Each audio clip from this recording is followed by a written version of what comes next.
प्रभु के मधुर और मीठे नाम में आप सबको जय मसीह की। खुदावन का धन्यवाद कि उसने आज की शाम इस परिवार में आने का अवसर दिया और इस शाम में परमेश्वर ने जो वचन दिया है हम उस वचन की ओर ध्यान देंगे, क्योंकि इन दोनों बच्चों को परमेश्वर ने एक चरवाहा बनाया किसके लिए? उस बेटी के लिए, उस बच्ची के लिए एक अच्छा चरवाहा बनने का अवसर दिया।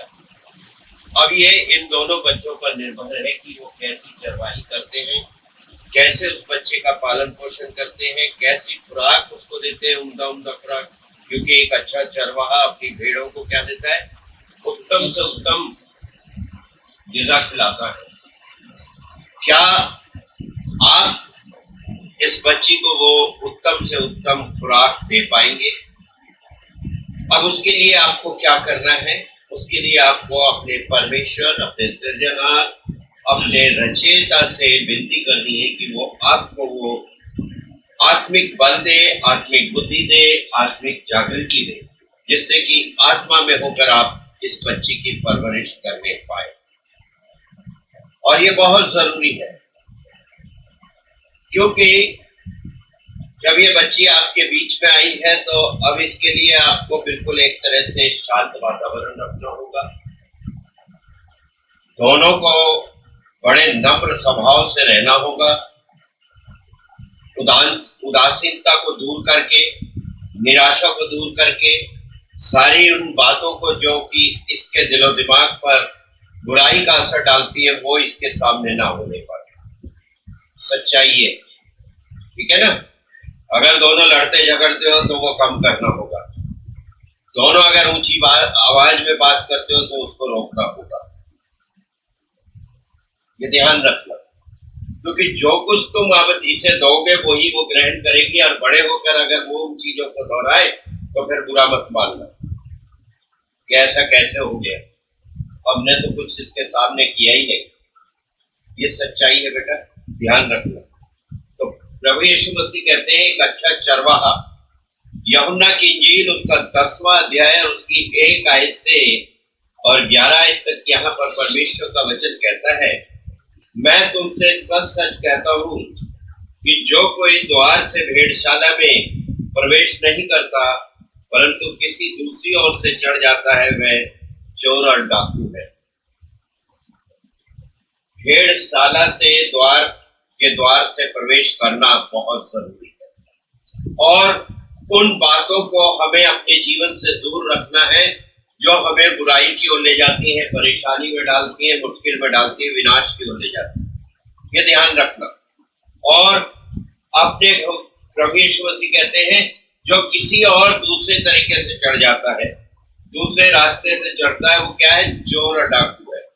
आपको जो परमेश्वर ने साधन दिए, आपको जो बुद्धि दी, अगर आप उसका इस्तेमाल करके आगे बढ़ेंगे परमेश्वर के भय में रह करके, तो अवश्य आप आनंदित रहेंगे और आप बलवंत बने रहेंगे और आपको कोई घटी नहीं होगी। अगर और कोई रास्ता ऐसा चाहेंगे आप, हमेशा सीधे रास्ते का अनुसरण करें, नम्रता और दीनता में रहे, यही परमेश्वर चाहता है। और आज उस वचन के द्वारा आगे कहता है, परंतु जो द्वार से भीतर प्रवेश करता है वह भेड़ों का चरवाहा है, उसके लिए द्वारपाल द्वार खोल देता है। अगर आप सही रास्ते पर चलेंगे, इस बच्चे की परवरिश करेंगे, इस बच्चे की देखभाल करेंगे, अपनी भी देखभाल करेंगे और अपने बुजुर्ग की भी, तो अवश्य है कि द्वारपाल आपके लिए द्वार खोलेगा और आप उत्तम से उत्तम हासिल करने पाएंगे। ये वचन आपको बताता है आज के समय में। और भेड़ें उसका शब्द सुनती हैं और वह अपनी भेड़ों के नाम लेकर बुलाता है और बाहर ले जाता है। जितनी भी भेड़ें वो उस भेड़शाला में वो उसके आपके शब्द को पहचानेंगी। ये बेटी जब बड़ी होगी आपके शब्द को पहचानेगी और आपके शब्द को पहचान करके आपके साथ साथ रहेगी, और आप इसकी परवरिश करने के लिए उत्तरदायित्व है। तो आपको चाहिए कि एक उत्तम स्थान उसके लिए नियुक्त करें परमेश्वर की मर्जी से, जिसमें कि वो खुराक, वो भेड़, वो जीवन उसको मिल सके जो परमेश्वर देना चाहता है इस बच्चे को। आपके द्वारा, क्योंकि माध्यम आप दोनों को बनाया है उसने। इसको कहीं और भी भेज सकता, लेकिन चाहता है कि वो आपके द्वारा परवरिश पाए, आपके द्वारा उसके राज्य के लिए खड़ी हो सके, कार्य कर सके। अब उसमें आपको जांचना अपने आप को है, परखना है, क्या आप उसके योग्य बन पाएंगे, सोचना है दोनों। ठीक है ना? तो ये ध्यान रखें। और परमेश्वर का वचन कहता है कि जब वह अपनी भेड़ों को बाहर निकाल चुकता है तो उसके आगे आगे चलता है और भेड़ें उसके पीछे पीछे हो लेती है, क्योंकि वे उसका शब्द पहचानती है।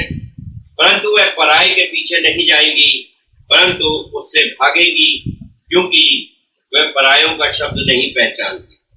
आप उसे वो खुराक, वो शब्द, वो पहचान देंगे जिससे कि वो सिर्फ और सिर्फ आपसे जुड़ी है।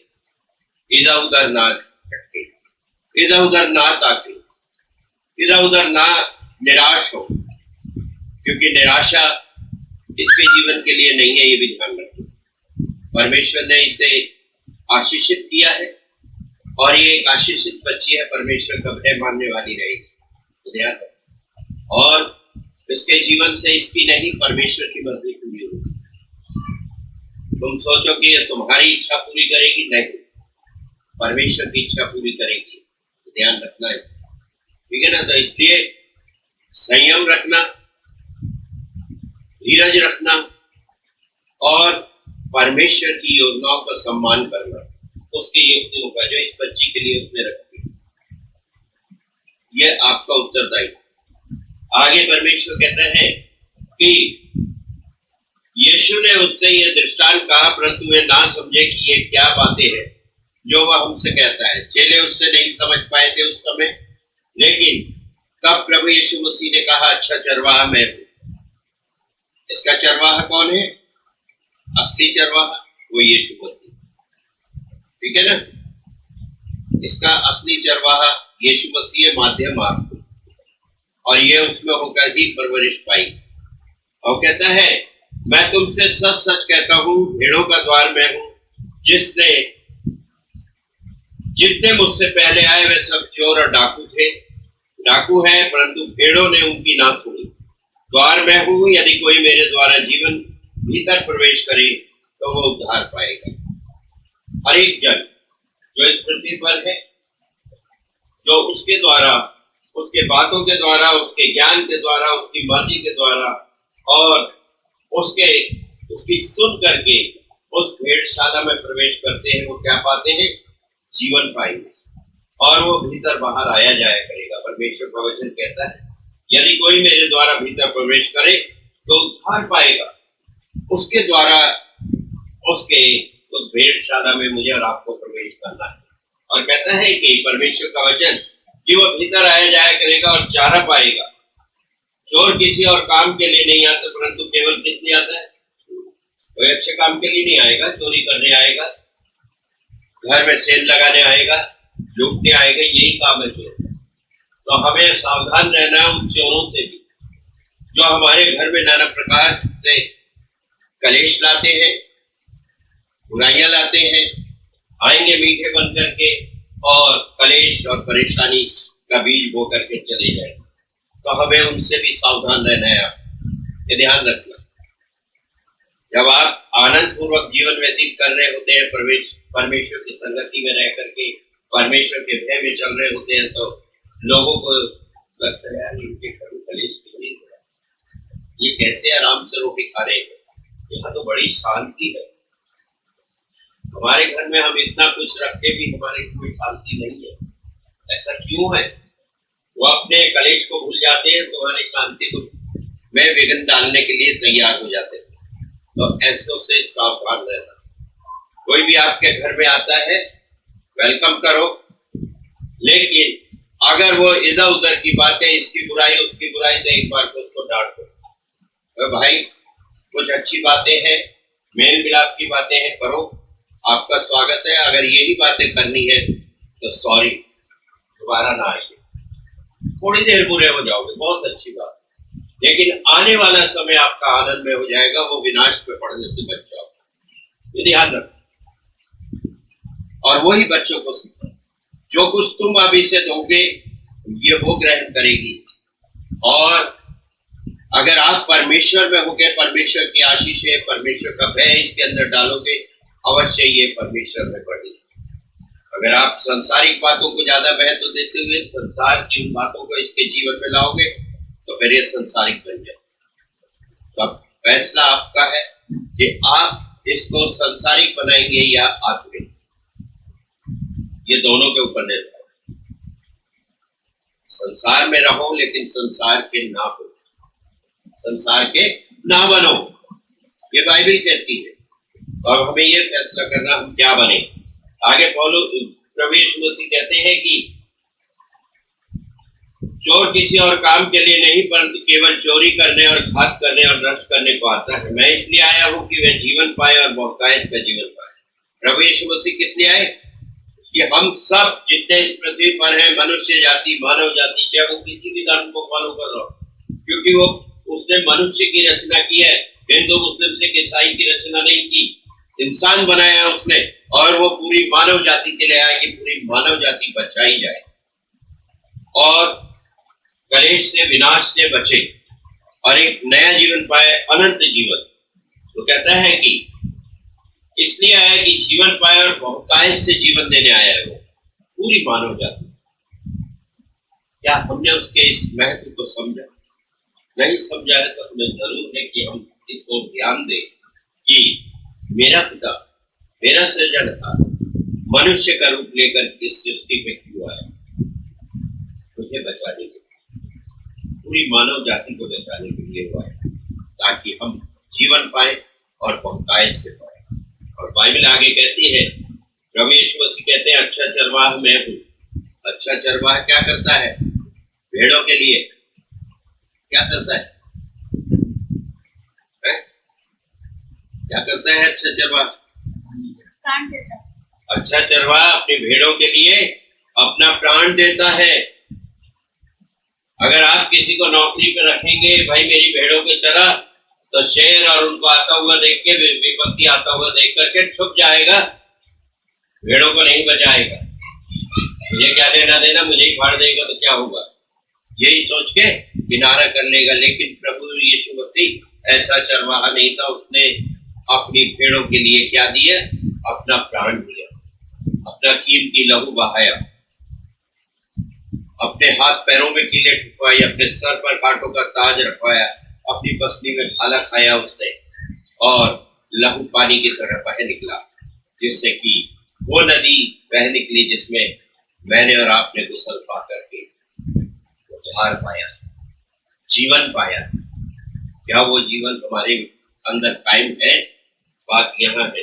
आगे पौलुस इसमें कहता है, प्रभु यीशु मसीह मजदूर जो ना चरवाहा है और ना भेड़ों का मालिक है, भेड़िए को आते देख भेड़ों को छोड़कर भाग जाता है।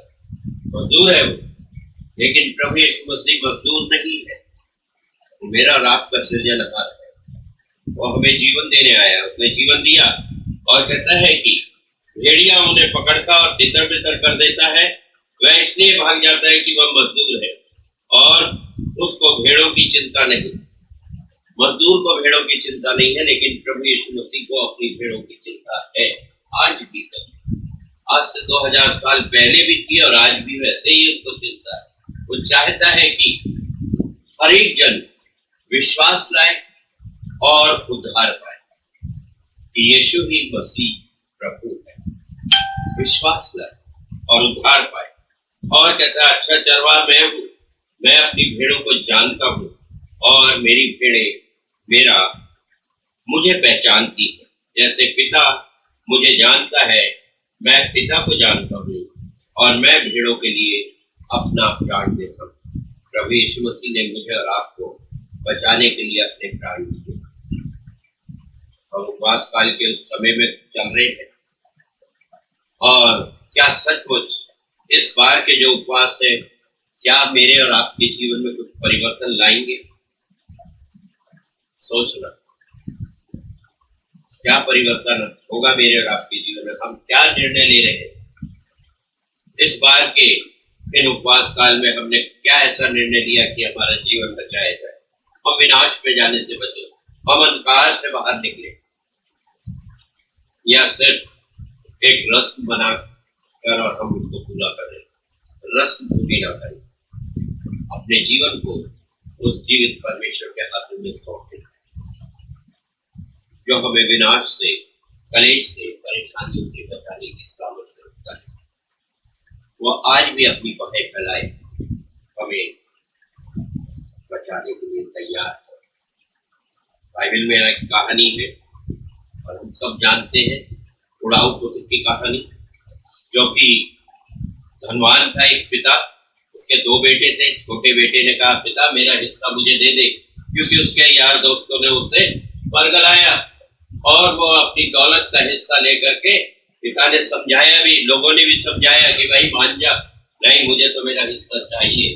उसने हिस्सा लिया और जो जमीन जायदाद भी मिली थी, जमीन भी मिली थी, उसको भी बेच करके सब रुपया पैसा माल असबाब लेकर के दोस्तों के साथ दूर दराज को निकल गया कि मैं तो बिजनेस करूंगा।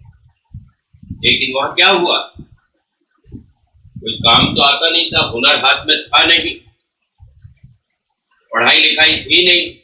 जो दोस्त थे वो कौन सा बिजनेस करने थोड़ी नहीं गए थे, वो तो उसके पैसों पर मौज मस्ती करने गए थे। उन्होंने मौज मस्ती की और धीरे धीरे सारा पैसा खत्म हो गया। और जब पैसा खत्म होता दिखा तो एक एक करके सब निकल लिए। आखिर में वो अकेला मुखलिस रह गया, कंगाल रह गया। और जब वो नौकरी ढूंढने गया तो उसे किसी ने नौकरी भी नहीं दी, क्योंकि कुछ आता नहीं था, उसको ज्ञान था नहीं। और जब नौकरी नहीं मिली, परेशान हुआ, रहने के लिए वो घर भी छिन गया जिसमें रह रहे थे, किराया नहीं है तो कहां से लगेगा। अंत में ढूंढते ढूंढते उसे एक नौकरी मिली, सुअरों को चराने की। कह रहे भाई देख, ऐसा है मेरे पास नौकरी है, मेरे सुअर है, इनको तुझे चराना होगा, इनकी देखभाल करनी होगी। खाना मैं दूंगा नहीं, जो ये खा रहे वो तुझे खाना होगा, जहां ये रहते हैं वहीं तुझे सोना होगा। बदबू थी, गंदगी थी, कीचड़ था, पता नहीं कब कब का बासा खाना वहां आता था उनके, उसमें से वो खाता। एक दिन उसे होश आया और उसने आपे में जब आया तो उसने कहा, मेरे पिता के घर में तो मेरे नौकरों को, उनके नौकरों को कहीं पेट भोजन अधिकाई से मिलता है, पेट भरने से ज्यादा मिलता है, मैं यहाँ भूखा मर रहा हूँ, तो क्यों ना मैं उठ करके अपने बाप के पास जाऊं और उससे कहूंगा, हे पिता मैंने तेरी नजर में पाप किया है और परमेश्वर की नजर में, तो मैं इस लायक नहीं कि तेरा बेटा कहलाऊं, मुझे माफ कर दे और अपने नौकरों के साथ मिला दे। वो उठ करके चला। जो पिता बुजुर्ग था वो रोज अपने बेटे की बाट जो होता था, रोज उसको निहारता था सड़क पे खड़े होकर के, जब आंखें भी धुंधली हो गई। लेकिन जब उसने अपने मैले कुचैले बेटे को फटे हाल देखा, दुनिया भर का मैल चढ़ा हुआ है, और जब उसको देखा तो उसने उसे अपनी बाहों में ले लिया और उसे बहुत चूमा, उसे भरपूर हो गया। उसे घिन नहीं आई उस बेटे से, और अपने नौकरों से कहा, इसको नहलाओ, इसको अच्छे से अच्छा वस्त्र पहनाओ, इसके आंखों में अंगूठी पहनाओ, पैरों में अच्छी जूती पहनाओ, और एक पला हुआ बछड़ा जमा करो, हम आनंद मनाएंगे, क्योंकि मेरा ये बेटा मर गया था, है हो गया था, वापिस आ गया, और आनंद मनाया। आज भी, आज वो परमेश्वर, हम कितने ही खो गए हो, हम कितने ही बदबू से भरे हो, अपनी हमारी जिंदगी कितनी ही गंदगी से भरी हो, कितने ही घमंड से भरी हो, कितने ही अहंकार से भरी हो, वो उसी तरह हमें आज भी बाहों में लेने के लिए तैयार है। सिर्फ हमें एक कदम बढ़ा, अपने सारे उस घमंड की कब्र से बाहर आना है। जैसा लाजर कब्र से बाहर आया, बदबू से बाहर आया, हमें भी अपनी संसारिक उन पीड़ाओं को, उन बदबुओं को, उन घमंड को, अहंकार को, सारी चीजों को, बुराइयों को छोड़ करके बाहर निकल के परमेश्वर के पास आए। वो हमें वैसे ही गले से लगाएगा जैसे उसने पिता ने उड़ाऊ अपने बेटे को लगाया गले से। आज वो पिता भी यही चाहता है, हम हटीले ना बने रहे, हम जिद्दी ना बने रहे, हम लापरवाह ना बने, सुस्त ना बने, अनाज्ञाकारी ना बने, बल्कि इन सारी चीजों को छोड़ करके अपने आप को पिता को जीवन देता है, हिदायत का जीवन देता है, आनंद देता है, शांति देता है। परमेश्वर इस बच्चे की रहनुमाई करे, इसका मार्गदर्शन करे और आपका भी मार्गदर्शन करे और साथ में दादा के भी मार्गदर्शन करे। दादा को भी एक लंबी उम्र दे ताकि वो इसकी खुशियों में शामिल हो सके, हर एक को खुश कर। प्रभु आप सबको आशीष